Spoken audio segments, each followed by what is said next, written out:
ஒரு மருத்துவக் கல்லூரி ஆட்சியில் கொண்டு வர முடியுதா? முடியலையே. திறமையில்லாத முதலமைச்சர், பொம்மை முதலமைச்சர்.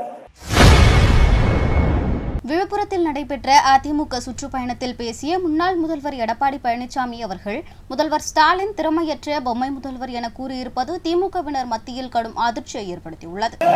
பாலிடெக்னிக் கல்லூரி ஒரு மாணவனுக்கு 19,500 ரூபாய் கல்வி கட்டணம். அந்த மாணவர் கோரிக்கை வச்சாங்க.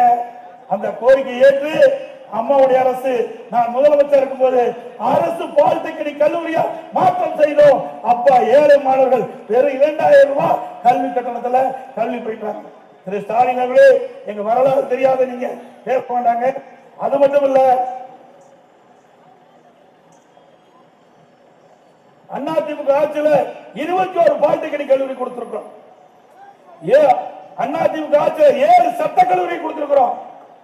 அதிமுக ஆட்சியில பொறியியல் கல்லூரி 4, வேளாண்மை கல்லூரி கிட்டத்தட்ட 5, கால்நடை மருத்துவக் கல்லூரி ஆராய்ச்சி நிலையம் 5 கொடுத்திருக்கிறோம். மருத்துவக் கல்லூரி ஒரே ஆண்டில் 11 மருத்துவக் கல்லூரி கொண்டு சாதனை முடிச்சு. ஒரு மருத்துவக் கல்லூரி ஆட்சியில் கொண்டு வர முடியுதா? முடியலையே.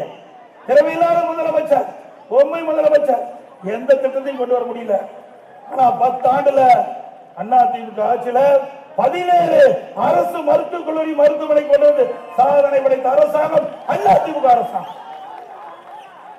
அது மட்டுமல்ல, 2017-18 அரசு பள்ளியில படித்த மாணவ செல்வங்கள் நீட் தேர்வுல வெறும் 9 பேர் தான் பாஸ் பண்ணாங்க.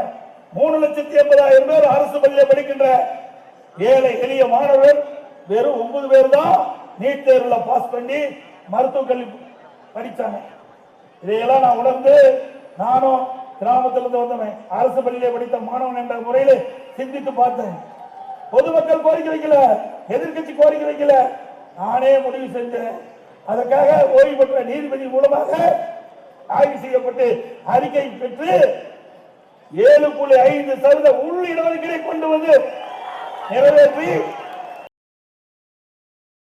செய்திகளை உள்ளது உள்ளபடி தெரிந்து கொள்ள ரெஃப்ளெக்ட் நியூஸை சப்ஸ்கிரைப் பண்ணுங்க.